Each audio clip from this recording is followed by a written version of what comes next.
serious. People who had stalkers. When did you first realize you were being stalked? When I couldn't get into my email because it was currently logged in from a different location. After 10 minutes it was obvious that it wasn't a system error. Honestly, a very scary moment. I wanted a prom date in 1986. I ended up with a fucking psychopath. He was abusive as hell and it took me 4 years to get away from him safely. I'd go to the police. They'd tell me he just liked me and wanted to date me. I'd go to my parents. They'd say, it's not our problem. I had to take extreme measures to get away from this guy. I had tried to break up with him a few times. Once, he jumped off the roof of the shopping mall and hurt his leg. Another time, his friend called me and told me to look out of my bedroom window. Their psycho ass was in a fucking tree with a rifle pointed at my little sister's bedroom window. I finally got rid of him in 1990 when he told me that only death would separate us. I faked an overdose of pills. I didn't take them all but made it look like I had. I knew I'd be found. My roommate took me to the ER. I drank the fucking liquid charcoal. I told the psychiatrist on duty that my death was the only way to get away from this guy. Yes, I wasn't thinking clearly. Yes, it was a shitty thing to fake. Save your vitriol. Finally someone listened to me and put me in touch with services and support so I could get away safely. He moves away at the end of the summer. I'm free. Or am I? 1991, I get random shit in the mail. Carpet samples of Depends, Elvis commemorative plates, just weird shit. I know it's him. I'm in my first apartment. The apartment across the hall opens up. And who moves in? That's right, psycho ass. The building is for sale. Who buys the fucking building? Psycho ass. I'm not kidding. He bought my apartment building. No idea where or how he got the money. I moved out in the middle of the night. I took my shit and ran. I get a new job. I get fired because of a customer complaint. I point out that the complaint was for a time when I wasn't working. I get a new apartment. My landlord calls me into the office to ask if I really am turning tricks in my apartment. Weird shit like that keeps happening. He keeps popping up and undermining my life, my friends. He tells anyone I date that he's going to kill them. That we're still dating and I'm cheating on him with the new guy. By 1996, I've moved halfway across the country. It was awesome. He had no idea where I was and I was so happy. Unfortunately, I had to move home in 1998. And he kept fucking with me.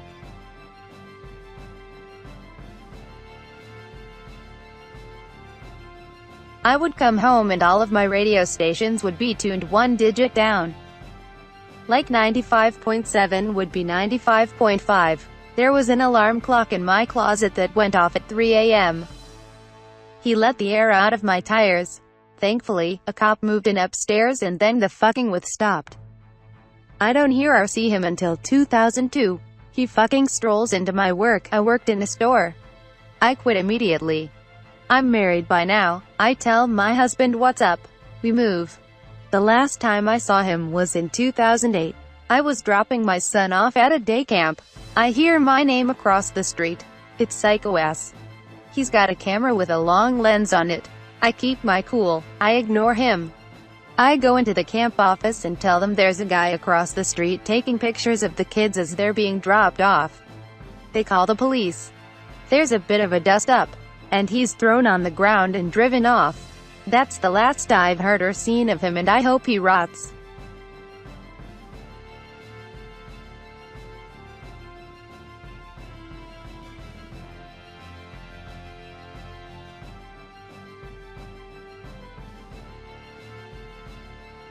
I went to go visit my dad out of state because I just really needed to get away from my extremely toxic mom and her family for a while.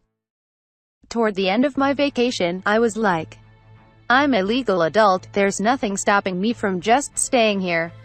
And I decided it was better for my mental health and overall well-being to just stay near my dad. My mom flipped her shit. I told her, I just really want some space. When I'm ready to talk to you I'll call you. But they have no sense of boundaries, so she and My half-sister constantly called my dad's house trying to get me to come back to live with them. My sister would call, hang up when I wouldn't answer, and then call again right away, so there would be 30 calls on our caller ID in the span of 30 minutes. When I wouldn't pick up the phone, my sister switched to bombarding my MySpace inbox with one insane message after another at 3 a.m. I started noticing weird things around town. Cars I didn't recognize would slow down by me when I was out walking. People that I had just met would suddenly know things about me and ask about my mom like they were trying to get info. My mom called out of the blue one day to ask about my hair. When I lived with her, she always made me keep it long as a means of control. My hair is very thick, heavy and on the dry side, so it was always a nightmare to keep it down past my waist like she wanted. After I decided I was staying with my dad, one of the first things I did was chop my hair off super short. It felt great getting rid of it all, and I found out after all this time, my hair was actually curly. I never knew because all that hair weighed the curls down. So when my mom called and gave me this really bitchy, "How long is your hair now?" I just told her, I cut it, because it's my hair. Why? You have people out here spying on me. She sputtered. What? What? No? I just asked because I'm your mom and I could just feel that you cut your hair because moms always know stuff like that about their children. Yeah, sure, whatever. After a year, my dad and I moved to a different house and never gave my mom or her family the new address. I never filled out a change of address form, but when my maternal grandmother sent me this really weird card in the mail, she addressed it to the old house. The post office wrote my new address on it and sent it back to her, and she resent it to my new place. After that, random cars would start showing up in our driveway and just sit there. Our driveway wasn't lit, it was on a main road with a lot of traffic, and if you didn't know the driveway was there, you'd miss it. My friends would miss it even when they knew it was coming up, or they started parking on the side street because my driveway was such a pain in the ass. This wasn't the type of place where you pulled in to turn around. Yet, here were these cars in our drive.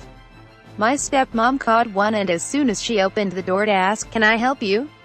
the car booked it out and went off down the street. I had a job at a fast food restaurant to pay for college, and things were good until one day someone comes in and says in this sing-song voice, "Oh hi. Throwaway. So good to see you." I look and there's this woman standing on the other side of the counter, and it took me forever to recognize her as my mom's sister-in-law. I didn't talk to her, but apparently she called my maternal grandmother and mom right away to let them know she found me and where I was working. Then mom packs up her entire family, her parents, my half-siblings, my insane sister, her husband, their kids. Everybody, and drove halfway across the country to show up at my job unannounced to, I don't fucking know what, but they were filming me with a video camera and with a whole crowd of them. I have a feeling my mom was attempting to gang kidnap me because she kept trying to get me to come out from behind the counter while they were all crowded around. I refused and wouldn't answer with anything but "I'm at work and you need to leave." There's really no ending to this because even 13 years later I'm still dealing with their bullshit. It's not as frequent as it used to be, but every once in a while they can't help but try to send me messages through whatever means they can, try to contact me like LinkedIn messages or something, just to be fucking annoying. Thankfully I have a really great assistant that runs my work Facebook page, so not only does she catch all the crazy so I don't have to see it, she gets a taste of their insanity firsthand, so there's some validation there.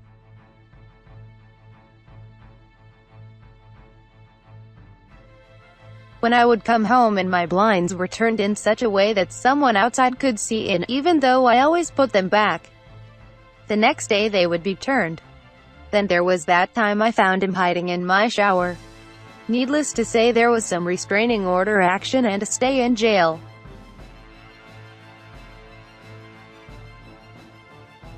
I was playing with a girl who almost became my stepsister. We shared a bedroom, and she wanted to play with Barbies. I had this really weird feeling and I looked up and at the window. The light in the room made it so I could only see our reflections. I decided to go up to the window and cup my hands to see. To my shock, there was a car across the street, and inside was a man with a camera. I could tell he had a camera because he was leaning the giant lens on the door of the car. What was really eerie is he didn't react or anything when it was clear I noticed him. He just kept presumably snapping away. I ran and told my biological mom that there was some guy taking pictures through our window. My bio mom never believed me when bad stuff happened, but she humored me by peeking out of the curtains. I watched the surprise register in her face, which quickly turned to anger. She grabbed our most loyal and scary-looking dog and went outside. The guy starts putting away the camera, and then bio mom lets the dog off of her leash. By the time the guy started to speed away, our dog was about a foot from his door. After that, the man started showing up exclusively when my bio mom and her boyfriend weren't home. I was about 12 when this was going on, and it was terrifying.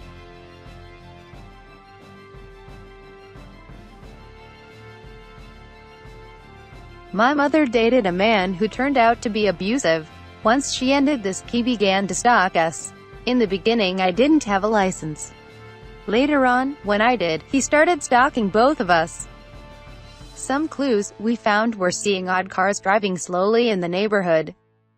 This isn't a sign by itself, but when combined with the same cars being seen nearby at other times, we figured it out. He knew people who owned new and used car dealerships. We started hearing from friends about things we had done that no one would really know about. Like my mom may have visited a relative, or I went to a party with friends. Somehow a neighbor or other person asked how that was. We found out he was talking to these people as friends without them knowing what he was up to. So they were volunteering information in a harmless way. Our trash started being disturbed. Found out he was going through it and taking out things like billing statements, letters, and so on. This was before privacy and identity theft were an issue. In the single worst example, he had shown a letter I had written to a prospective girlfriend to a friend of his. I threw out my drafts, and accidentally left it there. I just happened to see it when I was there, and the mutual friend told me that she thought the guy had it to proofread it for me. Humiliating. I noticed once I had my license I was being followed when I was out on country roads and so on. Even through college he did it on occasion when people in my hometown knew when I had gone dancing or whatever at clubs. So, all in all, just be vigilant. If you ever feel someone is following you, be it a stalker or a road rage person, do not go home. Go to a well-lit area or a manned police station. Shred everything you throw away if there's anything personal on it. Get a good cross-cut shredder that cuts into tiny pieces. And these days, call the police. They'll take it more seriously than they did in the past.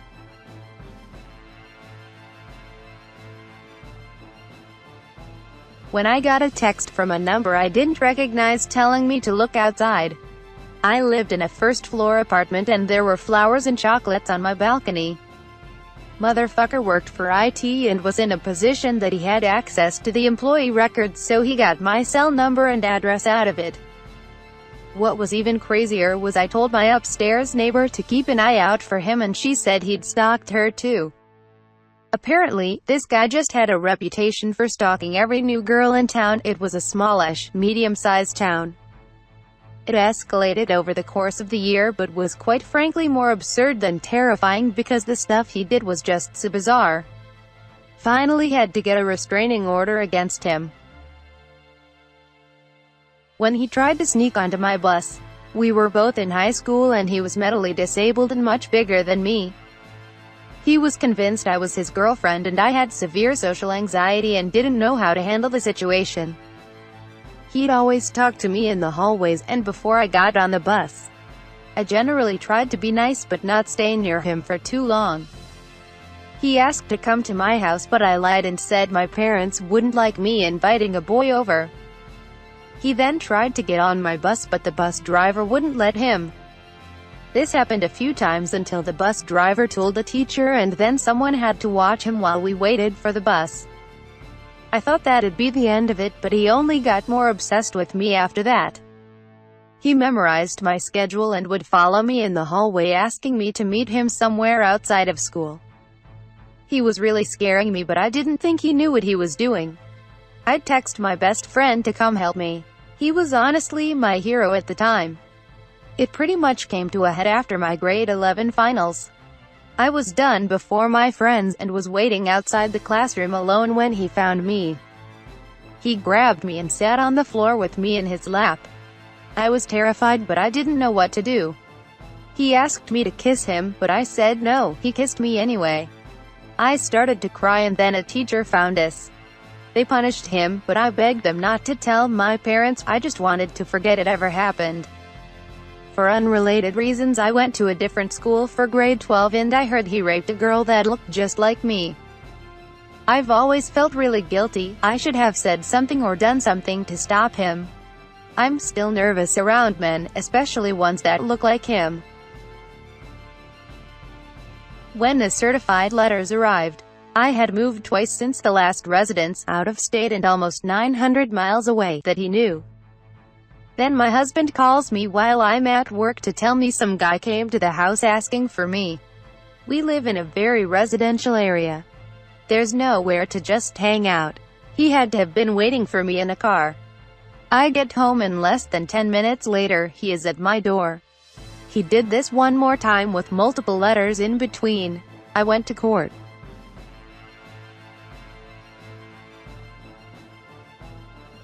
Hoo boy. I'm a guy, used to be a bartender, working a shift one night and start chatting to this girl. She seemed nice enough, so I asked her out, and a couple days later we go on a very casual date. Literally just met up for a cup of coffee and a chat. My next shift at the bar, she turns up, alone, and sits at the end of the bar. I'm just doing my job, start having a laugh and a joke with one of the regulars, and crazy storms over and starts full-blown screaming at the girl. Tells her to stop flirting with my boyfriend. It nearly gets physical. The bouncers are already over, standing by to chuck her out. So, I tell Crazy that I'm not her boyfriend. That we've been on one single date that lasted an hour, and if that's how she's going to react when I just talked to another woman, especially when I'm just serving a customer, she can fuck right off. She screams at me, and storms off. Next day I woke up to about 50 text messages. Starting with, "I'm sorry," then, "Why aren't you answering?" then a ton of abuse, then she'd apologize for that, and the whole thing would start over again from, "I'm sorry." I blocked her number. Next work shift she comes screaming into the bar, begging for forgiveness, that she's sorry, please unblock her number. I tell her in no uncertain terms to fuck right off and to leave me alone. Screams, tears, and another storm off. Then, a few nights later, I was going to bed, turned off my bedroom light, and my phone goes off. A text from a number I didn't recognize that just says good night. I look out of my window. She's parked across the street watching my house. That went on for a week or two, then the strangest part happened. I was at work, and she walked in, came to the bar and told me she was there with her new boyfriend. I breathed a sigh of relief while pitying the poor fucker. Then her new boyfriend walked in. He was my fucking doppelganger. I mean, people could have mistook us for twins. He even wore the same glasses I did. So, I was just standing there in shock, and she introduced this guy to me as her ex. It's only funny looking back now, but the look on the guy's face when he was me was just pure, oh fuck, she's insane. So, she makes a big deal of basically wrapping herself around him all night in front of me, while he looked more and more uncomfortable. Then at some point he leaves. And she tries to get behind the bar, crying hysterically that she was only dating him to make me jealous and she really loved me, not him. The ending is pretty anticlimactic.